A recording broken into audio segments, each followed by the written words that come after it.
What is fake news? Fake news is a term that has become increasingly popular as President Donald J. Trump uses it regularly to describe any news that makes him look bad. Doesn't matter if it's true or not. If he doesn't like the news, it's fake. But that's obviously not the definition of fake news. That's the definition of a man with a fragile ego. So what is the real fake news? Fake news is propaganda. It's news that's exaggerated to push a narrative. Social media and gossip sites are hotbeds for this kind of propaganda because fake news is just gossip dressed up to look like real news. In March of 2015, 18-year-old Breonna Harmon Talbot of North Texas says she was raped by a group of black men. Now, simply reporting these allegations is not fake news. Fake news is what happens in the aftermath of the reporting when social media gets its hands on a story.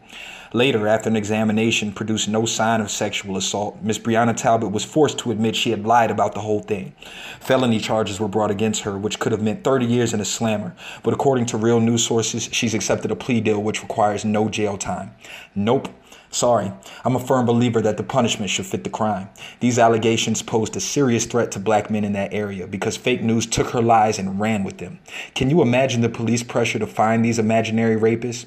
We're talking about Texas here, the LeBron James of death penalties. She deserved the same punishment as the black men who could have been wrongfully arrested would have received.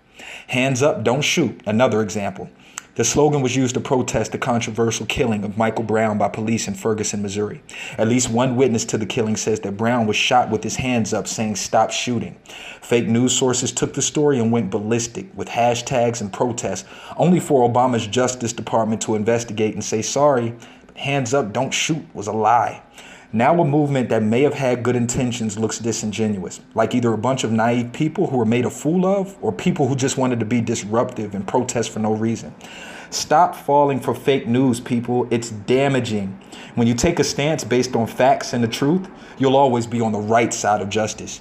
Email me at thereparationschannel@gmail.com. That's thereparationschannel@gmail.com.